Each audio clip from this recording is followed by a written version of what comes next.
경천애인이라는 말이 있습니다. 여러분 잘 알고 계시죠? 하늘을 공경하고 사람을 사랑한다는 뜻, 이 경천애인. 근데 예수님께서도 가장 큰 계명에 대해서 뭐라고 말씀하십니까? 주 너의 하나님을 사랑하고 내 이웃을 내 몸과 같이 사랑하라, 이렇게 말씀하십니다. 즉 사람은 근본적으로 하나님이 있다는 것을 의식하고 있다는 거죠. 경천애인과 같이 하늘을 공경하고 사람을 사랑한다? 또 주님이 말씀하신 것처럼 너의 하나님을 사랑하고 내 이웃을 내 몸과 같이 사랑하라, 이렇게 말씀하신 것처럼 모든 사람은 하나님이 있음을 의식하였고 하나님을 우리가 올바로 따르고 경배해야 된다는 사실을 알고 있었다는 겁니다. 그럼 하나님을 아는 자로서 우리가 어떻게 살아가야 될까요?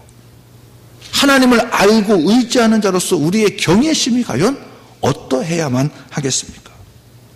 그저 막연히 대충 눈 가리고 아웅하는 식으로 하나님 앞에 경외심을 드리고 하나님을 높이고 하나님을 섬긴다고 하면은 우리는 속을 수 있어요. 사람들 앞에 보여주기 위한 경외심이니까 우리는 얼마든지 속을 수 있습니다. 하지만 하나님께서는 결코 그 대충 눈 가리고 아웅하는 그저 막연한 경천애인 경외심을 인정하지 않으시는 줄로 믿습니다. 하나님을 온전히 알고 그로 인해서 하나님을 경외하는 믿음과 온전히 내가 사랑할 수 있는 삶, 그것만이 하나님께서 인정해 주시는 삶이요 우리의 믿음의 힘이 되는 삶이 되는 줄로 믿습니다. 오늘 본문 말씀에 보면은 우리가 너무나 잘 아는 귀한 한 사람이 나옵니다. 바로 욥이라는 사람입니다. 욥은 아브라함과 같이 초기 족장시대 사람입니다. 아브라함과 똑같은 연대는 아니더라도 아직까지 이스라엘 민족이 제대로 형성되지 않은 초기 시대의 사람이었습니다. 그는 동방의 사람이었습니다. 동방이라고 하면 곧 요단 동편의 아주 광활한 지역을 동방이라 이렇게 얘기를 합니다. 근데 욥은 그 지역에서 산 사람입니다. 그러므로 그 당시 사람들은 대부분 우상을 섬겼던 사람이고 우상이 만연한 그런 시대였다는 거죠. 그러한 시대에 그러한 땅에서 하나님만을 바라보며 하나님을 경외하는 믿음을 가졌다는 것은 정말이지 대단한 믿음이요 대단한 삶이라고 말할 수 있다는 겁니다. 그래서 오늘 말씀에 욥에 대해서 뭐라고 얘기합니까? 이 사람은 동방 사람 중에서 가장 훌륭한 자라 이렇게 얘기하고 있습니다.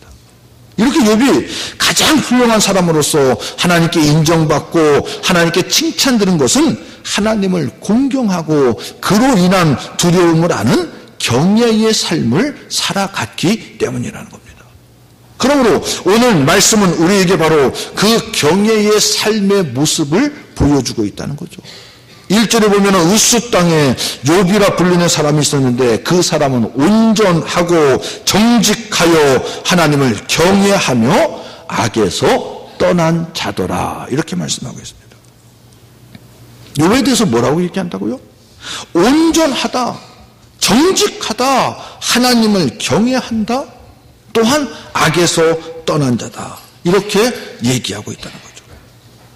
하나님을 경외했기 때문에 온전하고 정직하고 악에서 떠난 삶을 살아갈 수 있었다는 겁니다.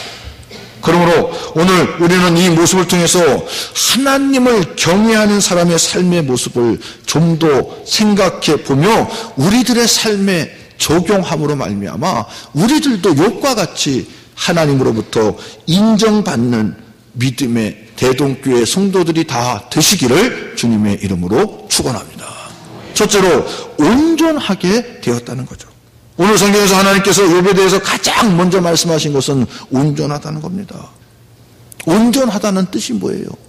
어떨 때 우리가 온전해 이렇게 얘기합니까? 온전하다는 것은 흠이 없을 때 온전하다는 거예요. 조그만한 기스조차 나지 않을 때 완벽하다, 온전하다 이렇게 얘기합니다. 또 온전한 것은 비난받지 않는 것을 온전하다고 얘기합니다.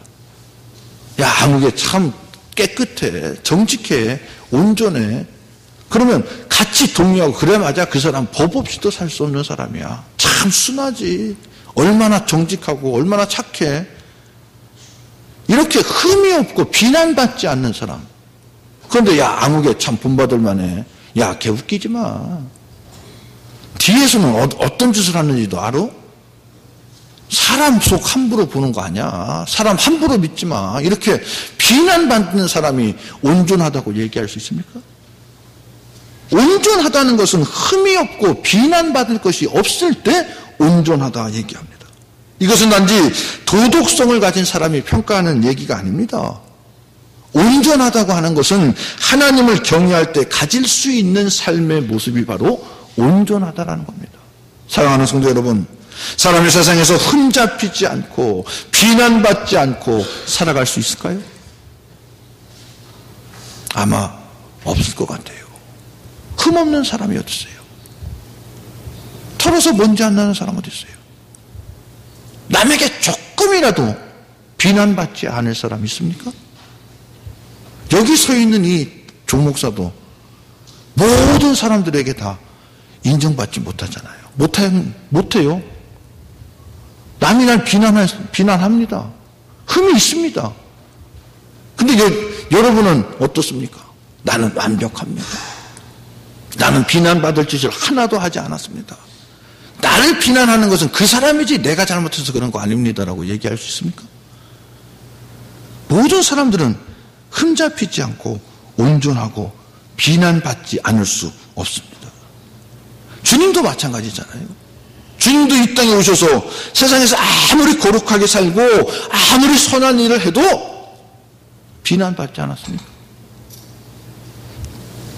공생의 사역 동안 많은 사람들에게 많은 칭송도 듣고 인정도 받았지만 또 바리새인과 사두개인들에게는 비난받고 그들을 예수님은 적대시하다시피 하지 않았습니까? 주님이 무슨 잘못했기 때문에? 실수를 했기 때문에? 비난하고 적대시한 겁니까? 아니잖아요. 자기들 사상과 맞지 않는다고. 감히 하나님의 아들이라고 얘기한다고.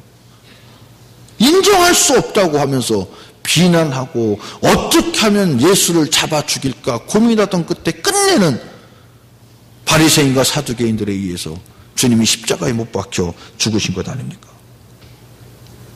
그런 주님인데도 사람들에게 비난받고 흠을 잡혔는데 우리야 어떻게 했냐는 거죠. 우리는 더 말할 필요도 없지 않겠습니까? 그래서 주님께서 뭐라고 말씀하십니까? 마태복음 10장 22절에 보면은 너희가 내 이름으로 말미암아 모든 사람에게 미움을 받을 것이니 끝까지 견디는 자는 구원을 얻으리라 이렇게 말씀하고 있습니다. 믿음을 받을 수밖에 없다는 거예요. 인정받지 못한다는 거예요. 그런데 끝까지 참고 믿음 안에서 인내하고 기다리면은 구원을 허락해 주시는 줄로 믿습니다. 욥도 분명히 하나님을 경외하는 삶을 살려고 노력했지만 사람들에게 원치 않는 비난 받았을 거예요. 더군다나 욥은 부자입니다. 오늘 말씀에 보면은 많은 재산을 가지고 있는 것을 우리가 알 수 있잖아요. 본문 3절에 보면은 그의 소유물은 양이 7,000마리요 낙타가 3,000마리요 소가 500결이요 암나귀가 500마리이며 종도 많이 있었으니 이 사람은 동방 중에서 가장 훌륭한 자라. 욥의 시대에 이러한 재산을 가졌다는 것은 굉장한 부자를 나타내는 겁니다. 그러한 부자였기에 그는 더 비난을 받을 수 있는 조건이 얼마나 많습니까? 여러분, 많은 돈과 재물이 오가는 곳에는 크고 작은 범죄들이 일어나기 마련입니다. 내가 원해서 그렇건 원치 않아서 그렇건 많은 재물이 있는 곳에는 언제나 범죄가 일어날 수 있다는 겁니다. 욥도 부자이기 때문에 충분히 이러한 면을 가질 수 있습니다. 원하든 원치 않든 부자로서 살아가는 과정에 사람들에게 원망과 불평을 들을 수 있습니다. 하지만 욥은 하나님을 온전히 경외하는 사람이었습니다. 하나님 안에서 하나님 뜻대로 하나님 말씀대로 하나님이 원하고 하나님이 바라고 하나님이 생각하는 대로 하기를 힘쓴 사람이었습니다. 그러한 모습을 보고 하나님께서 온전하다라고 인정하고 있는 거예요. 여러분, 온전하다라고 하는 것은 어디까지나 하나님 편에서 온전하다라고 인정받아야 될 줄로 믿습니다. 악의 편에서 보면 안 됩니다. 사기꾼이 같이 사기를 치기 위해서 마음이 짝짝 맞는 사람에게, 야, 너 역시 나랑 말이 통해. 너는 내 친구야. 너는 참 온전한 사람이야. 이렇게 얘기하면은 그 사람이 온전한 사람이 됩니까? 도둑놈이 남의 집에 물건을 훔치려 가려고 할 때 혼자는 힘들어서 같이 할 사람을 구합니다. 거기서 계획을 짭니다. 역시 넌 믿을만해. 넌 온전한 놈이야. 그 사람이 온전한 사람입니까? 사람의 눈으로, 사람의 생각으로 생각해서는 안 된다는 겁니다. 온전하다는 것은 하나님의 관점에서 하나님이 바라볼 때 하나님이 인정해주고 하나님이 세워주는, 하나님께서 온전하다고 말씀해주는 자가 진짜로 온전한 사람이요 진실한 믿음의 사람이 되는 줄로 믿습니다. 하나님 편에서 볼 수 있어야 된다는 겁니다. 하나님께서 보시기에 온전해야 그것이 진정한 온전이라는 겁니다. 우리가 온전하다고 온전한 게 아니라는 거예요. 우리는 우리 생각대로밖에 갈 수가 없잖아요. 하나님은 온전히 하나님을 경외하는 이 욥에게 온전하다 이렇게 말씀하고 있는 겁니다. 오늘 우리가 살아가는 이 시대에 우리가 아무리 잘해도 우리는 비난받을 수밖에 없습니다. 왜? 세상이 너무나 악하기 때문에. 또 우리가 이런저런 삶을 살아서 실수하지 않고 살 수 있습니까? 내가 원치 않은 실수나 잘못한 실수나 아차한 실수나, 실수는 실수잖아요. 완벽하게 실수하지 않고 지금까지 오신 분 아마 한 사람도 없을 겁니다. 우리가 살아가는 이 세상 어디를 가든지 타락한 모습이 너무나 보이잖아요. 점점 이 세상은 흥락주의로, 유락주의로 빠져나가고 있습니다. 그저 재미없고 흥미로우면 그것이 끝이에요. 이 세상이 점점 얼마나 악해가고 있습니다. 나 참 세상 살기 싫다. 너무나 유흥주의야. 너무나 쾌락주의야. 이 세상 어떻게 살아갈까 답답해. 나는 이 세상 살기 싫어. 그럼 어떻게 해야 돼요? 우리 대동교회 꿈땅 가서 살면은 세상하고 등지고 사는 삶이 될까요? 안 될걸요. 거기도 더 깊은 산골짜기로 들어가야 될걸요. 산속에 들어가서 세상 등지고 혼자 살아야 되는데 사람이 그렇게 살 수 있습니까? 혼자는 도저히 못 살잖아요. 그럼 어떻게 해요? 이급소에서 사는 시리와 빙어같이 아주 깨끗한 물을 찾아다니면서 살기 위해서는 점점점 깊은 산골로 들어갈 수밖에 없잖아요. 근데 그렇게 못 살잖아요. 그러므로 우리는 붕어와 잉어가 돼야 될 줄로 믿습니다. 혼탁한 물에서도 자유롭게 헤엄칠 수 있고 그것을 견디며 생존할 수 있는 힘을 우리는 가져야 될 줄로 믿습니다. 그 힘이 어떻게 생깁니까? 나만 잘 산다고, 나만 깨끗하다고, 나만 올바로 산다고 그 힘이 생길까요? 아니에요. 하나님을 경외할 때, 하나님을 진심으로 경외할 때 하나님께서 나에게 세상을 이길 수 있는 힘을 허락해 주실 줄로 믿습니다. 하나님만을 바라보고 하나님을 경외할 때 우리는 이 혼탁한 세상에서 이기며 살아가게 되는 줄로 믿습니다. 그리고 온전한 사람이라 하나님께 인정받을 수 있는 줄로 믿습니다. 그러므로 더욱더 우리는 이 어두운 세상, 혼탁한 세상에서 주님 바라보고 주님 의지하며 올바로 경외하는 삶을 삶으로 하나님으로부터 온전하다라고 인정받는 저와 여러분들이 되시기를 주님의 이름으로 축원합니다. 두 번째로는 악에서 떠난 삶을 살아갈 수 있어야 된다는 겁니다. 하나님을 경외하는 사람이 악을 좋아할 리 없죠. 하나님을 경외한다고 하는 사람이 불의를 쫓아갈 리 없습니다. 그러므로 하나님을 경외하는 사람은 악과 불의를 좋아하지 않습니다. 하나님께서 악과 불의를 싫어하시기 때문에 하나님께서 싫어하시기에 하나님을 바로 알고 그분을 두려워하는 사람들 역시 하나님이 원치 않는 것, 하나님이 싫어하는 것 할 수가 없습니다. 욥은 어떻게 했습니까? 4절과 5절에 보면 그의 아들들이 자기 생일에 각각 자기의 집에서 잔치를 베풀고 그의 누이 3명도 청하여 함께 먹고 마시더라. 그들의 잔치를 차례로 끝내면 욥이 그들을 불러다가 성결하게 하되 아침에 일어나서 그들의 명수대로 번제를 드렸으니 이는 욥이 말하기를 혹시 내 아들들이 죄를 범하여 마음으로 하나님을 욕되게 하였을까 함이라. 욥의 행위가 항상 이러하였다. 이렇게 얘기합니다. 마음으로라도 죄를 범하지 않았을까. 잔치를 하다 보면은 기분에 따라서 실수할 수도 있잖아요. 근데 그 잔치가 아들 7명, 딸 3명, 10명입니다. 그리고 욥의 부부까지 합하면 12명. 12명이면 한 달에 한 번씩 할 수 있는 제사잖아요. 잔치잖아요. 또 매달 이렇게 생일이 틀리겠어요? 한 달에 2번도 할 수 있고 3달도 할 수 있고 또 안 할 수 있는 달도 있지만 하여튼 1년에 한 번씩은 하나님 앞에 자녀들을 위해서 번제를 드렸다는 거예요. 1년에 12번이 잔치가 베풀어졌습니다. 그때마다 잔치에 그들의 명수대로 하나님 앞에 예배드렸다는 겁니다. 그 이유가 자기의 아들들이 잔치를 베풀다가 하나님 앞에 범죄하여 마음으로라도 욕되게 하지 않았을까 싶어서라는 거죠. 사랑하는 성도 여러분, 여러분 자녀들 사랑하시죠? 사랑하시죠? 네. 그럼 그 자녀들이 잘 되기를 원하시죠? 그럼 어떻게 해야 될까요? 하나님 앞에 기도할 수 있길 바랍니다. 하나님 앞에 간구할 수 있길 바랍니다. 그럴 때 우리의 자녀들이 하나님의 쓰임받고 하나님의 붙들림을 받게 될 줄로 믿습니다. 기도만 한다고 될 것 같아요? 그럼 또 어떻게 해야 될까요? 우리 자녀들이 분명 복받길 원하고 잘 되길 원하고 많은 사람들한테 인정받길 원하잖아요. 그럼 어떻게 해야 하나님께서 진정으로 사용하실까요?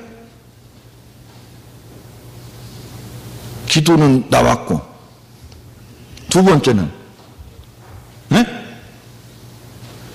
뭐요? 두 번째 네?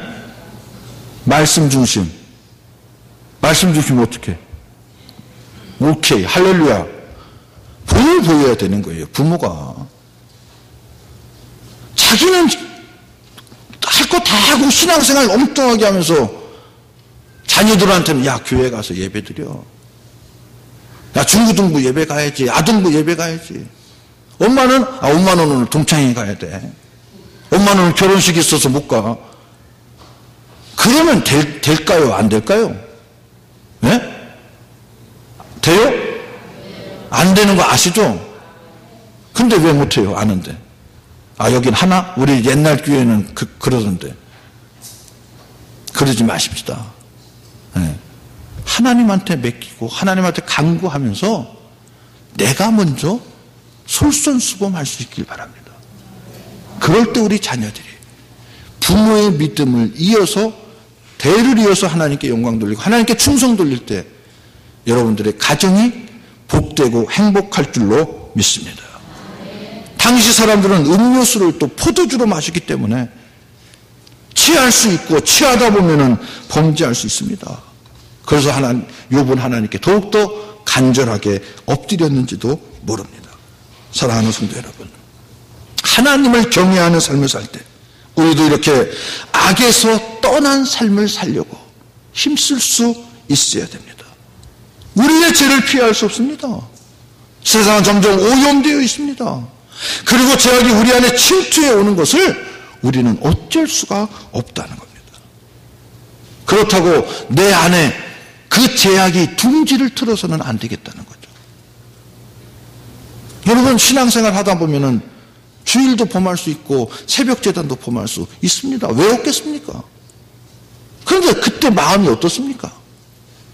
처음에 두근두근거리고 하나님한테 정말 잘못한 것 같고 목사님 얼굴도 볼 수 없을 것 같은 죄송함 속에서 한 주를 어떻게 지냈는지 모르게 지내고 그 다음 주일날 보면은 목사님 보자마자 죄송합니다. 제가 어떻게 빠졌습니다.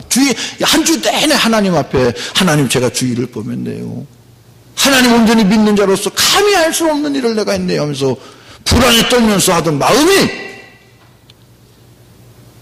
어느덧 차곡차곡 채워져서 주일을 범할 수도 있지 뭐. 야, 동창회는 1년에 한 번 하는 건데 예배는 1년에 52번이나 드리는데 한 번 빠지고 가면 되지 뭐. 친척 결혼식인데 그건 평생 한 번 있는 건데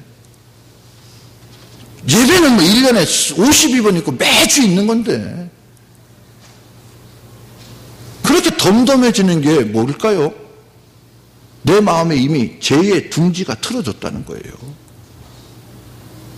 아무렇지 않게 그냥 진행한다는 거예요. 목사님 얼굴 봐도 지난주에 친척 결혼식 때문에 그랬습니다.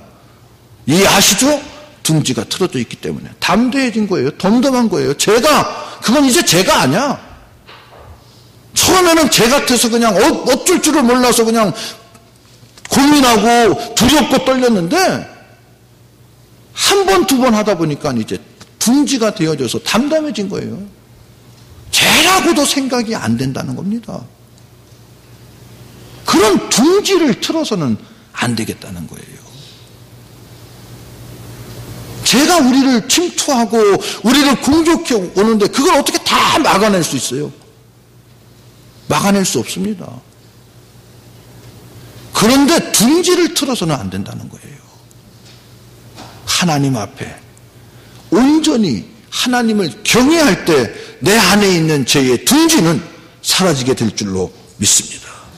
하나님을 경외하기 때문에 죄와 악으로부터 떨어지기 위해서 힘쓸 수 있는 우리 모두가 되시기를 주님의 이름으로 축원합니다. 마지막으로 시험에서 이기는 삶을 살아갈 수 있다는 거예요. 욥은 우리가 잘 알다시피 엄청난 시험을 이겨냈습니다. 그는 10명의 자녀를 다 잃고 하루아침에 모든 재산을 다 잃었습니다.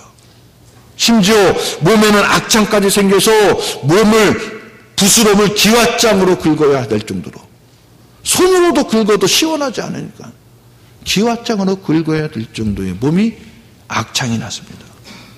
그로 인해 함께 늘 동행하던 아내마저도 하나님을 저주하며 떠나갔고 주변의 사람들도 그를 등지기 시작합니다. 부자였기 때문에 하나님을 경외하는 사람들이었기 때문에 많은 사람들에게 칭송을 받았겠죠. 시기하는 사람도 있었지만 욥과 같은 사람이 어디 있어? 아쉬울 때 도와달라고 하고 그러니까 욥이 최고였습니다. 근데 하루아침에 자녀가 다 죽고 모든 재산이 다 없어지고 나서 자기의 몸에 병까지 생기니까 이제 사람들이 떠나간다는 거예요. 친구들마저도 뭐라고 얘기합니까? 찾아와서 너 왜 그랬어? 너 잘못한 거 있잖아. 잘못한 게 있으니까 하나님께서 이런 벌을 주시지. 잘못한 게 없는데 왜 하나님께서 이런 벌을 주죠? 네가 그렇게 의인이야? 아니야. 너 잘못한 거 있어. 생각해봐. 그리고 회개해. 하나님한테 빌어. 책망합니다. 우리들이 흔히 범하기 쉬운 죄죠. 병문안 간다고 하고 환자 신방 간다고 하면서 에휴 그거 봐. 하나님 좀 올바로 섬겨봐. 하나님을 개떡같이 섬기니까 이렇게 병도 나고 사고도 나는 거 아니요. 자기 딴에는 신앙생활 잘하라고 얘기할지 몰라도 상대방에겐 그게 큰 상처가 되는 줄 모르고 그냥. 이제 우리는 그런 상대방에게 상처를 주는 말 하지 않길 바랍니다. 상대방에게 힘을 주시기 바랍니다. 꿈을 주시기 바랍니다. 소망을 주시기 바랍니다. 그럴 때 서로 한 형제 자매 아닙니까? 우리는 예수 믿는 자로서 그리스도 안에서 이미 한 형제요 자매인 줄로 믿습니다. 그런 형제 자매가 서로 시기하고 질투하면은 그 집안 어떻게 되겠어요? 완전 콩가루 집안 되는 거 아닙니까? 우리 대동교회 성도들은 서로 한 형제 자매임을 인식하면서 서로 위하고 서로 감싸 안으며 사랑으로 북돋아줌으로 더욱더 하나님께 영광 돌리고 더욱더 부흥하고 성장하며 하나님의 꿈을 이루어 드릴 수 있는 복된 성도, 복된 재단이 되시기를 주님의 이름으로 축원합니다. 욥도 친구들이라고 찾아왔는데 그렇게 얘기하는 거예요. 모든 것을 다 잃어버렸는데 고통까지, 몸의 고통까지 있는데 친구들이 찾아와서 정신적인 고통까지 줍니다. 욥은 하나님을 올바로 경외하는 사람이라고 얘기합니다. 근데 하나님을 올바로 경외했는데 지금 욥이 당하는 이 시험이 엄청난 시험 아니에요? 도저히 이해할래야 이해할 수 없는, 어떻게 받아들일지 생각조차 못하는 그런 엄청난 시험을 지금 받고 있습니다. 왜 그럴까요? 잠언서에 보면은 잠언서 19장 23절에 보면 여호와를 경외하는 것은 사람으로 생명에 이르게 하는 것이라 경외하는 자는 족하게 지내고 재앙을 당하지 아니하느니라. 하나님을 경외하는 사람에게는 재앙이 있지 않는다는 겁니다. 받으세요. 그럴 수 있지 뭐. 누군지도 몰라 지금. 그냥 슬그머니 진행할까 그냥 다 아니까 네. 그때 받으시기 바랍니다. 하나님을 경외한다고 하는 욥인데 잠언서에 보면은 경외하는 자는 족하게 지내고 재앙을 당하지 않는다고 얘기합니다. 좀 이상하지 않아요?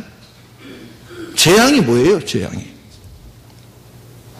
지금 욥이 당하는 게 재앙이에요? 아니에요? 네?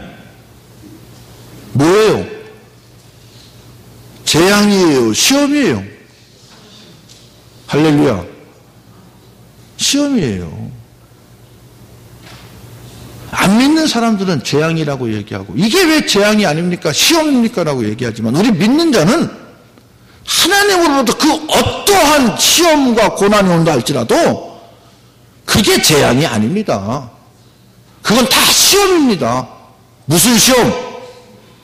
더 들어쓰시기 위한, 하나님께로부터 더 인정받고 더 축복해주고 더 세워주시기 위한 하나의 시험인 줄로 믿으시기를 주님의 이름으로 부탁을 드립니다. 우리도 마찬가지잖아요. 승진할 때도 시험 쳐서 통과돼야 직급이 올라가고, 아이들도 중학교에서 고등학교 가려면 시험을 쳐서 합격해야 그 고등학교에 들어가는 것처럼 우리 역시 하나님으로부터 시험을 통과해야 우리의 믿음이 더 성장되어질 줄로 믿습니다. 바로 하나님께서 그를 사랑하시고 신뢰하기 때문에 김 집사 저 정도면 됐어. 이제 좀 더 나은 신앙으로, 좀 더 나은 믿음으로 성장하기 위해서 이렇게 한번 시험을 봐야지. 그 시험을 통과할 때 역시 내가 인정하는 김 집사구나. 너 믿음을 주시는 거지. 시험에서 하나님 믿었더니, 하나님 섬겼더니 잘 되는 것 하나도 없고 도대체 뭘 어떡하라는 거야, 내가 뭘 잘못했는데 하면서 원망하고 좌절하고 쓰러져 있으면 거기서 더 올라갈 수 없는 거 아닙니까? 그러므로 우리는 그 어떠한 고난과 아픔이 시험이 온다 할지라도 이건 하나님이 나를 사랑해주죠.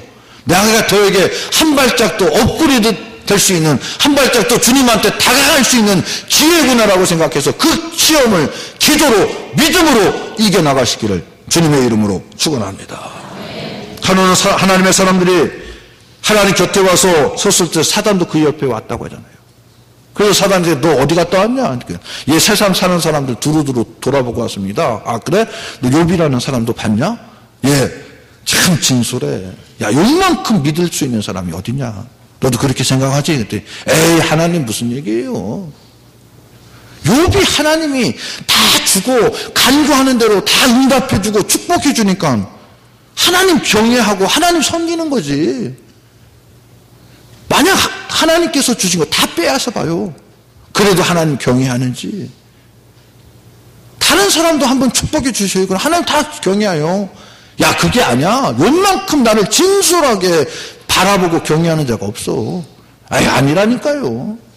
하나님이 그렇게 해주셨으니까 그렇지. 이제부터 다 빼앗고 욥이 간구하는 거 응답해 주지 마세요. 그러면 하나님 경외하나? 아마 하나님 욕할 거요? 아니야. 에이, 그럴 거요? 그래? 그럼 너 한번 욥 시험해봐. 그 대신 생명은 건드리지 말라고 하나님이 사단에게 욥을 붙여주십니다. 그때부터 욥의 어려움이, 시험이 닥치게 된 거죠.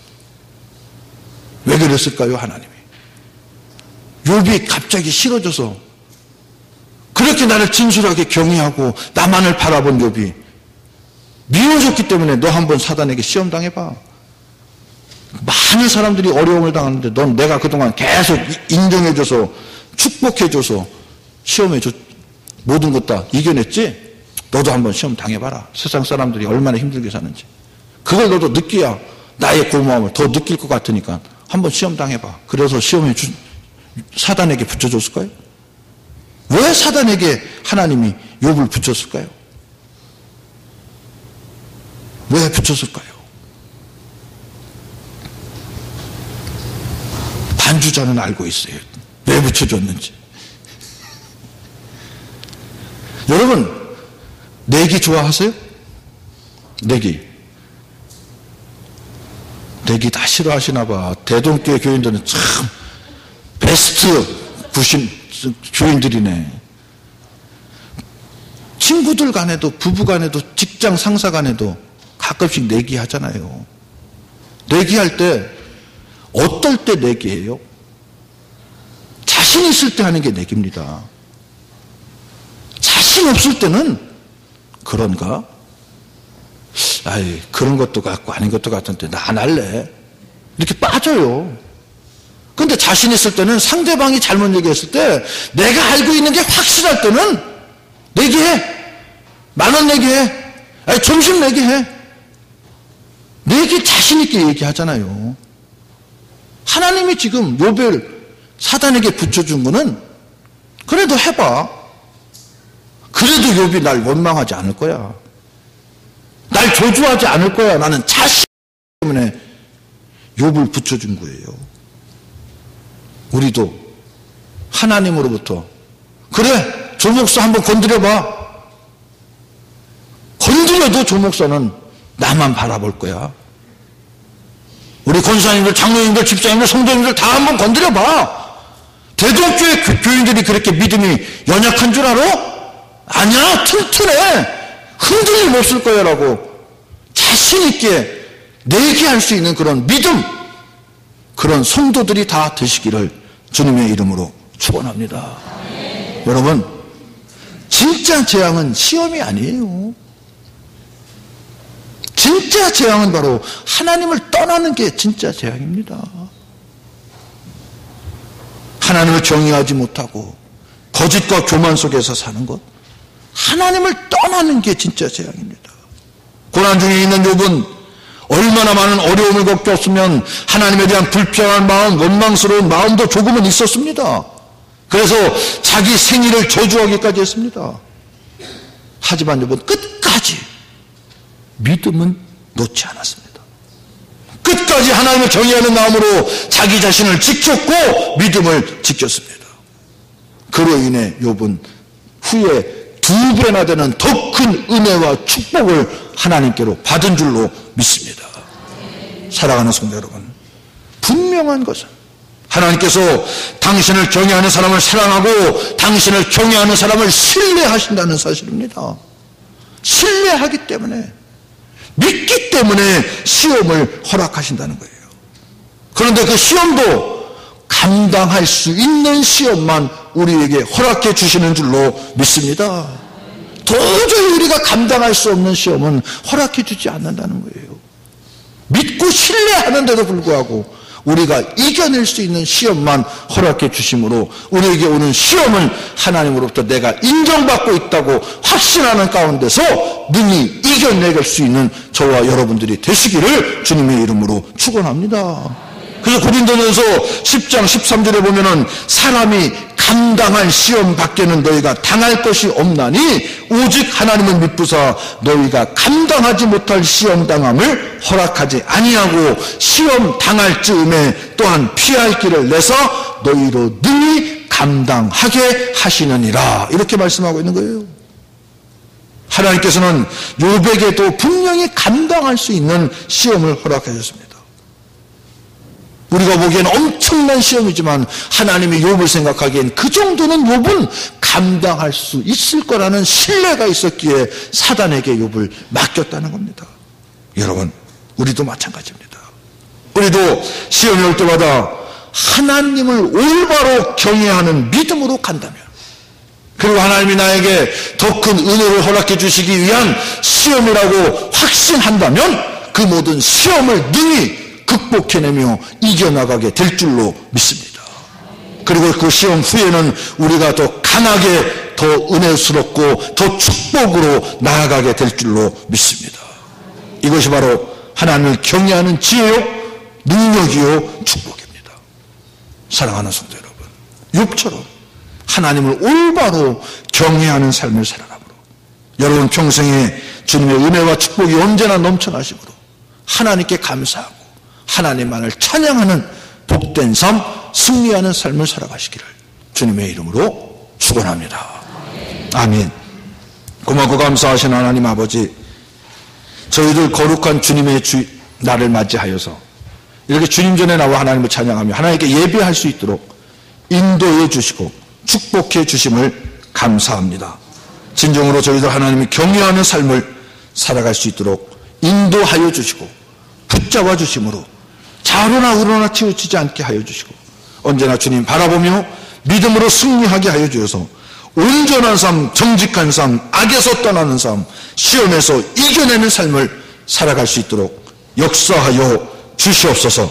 하나님만을 의지하며 언제나 감사가 넘쳐나게 하여 주시고 언제나 영광 돌릴 수 있는 복된 우리 대동의 성도들이 다 될 수 있도록 인도하여 주실 줄 믿사오며 예수님 거룩하신 이름으로 기도드리옵나이다. 아멘.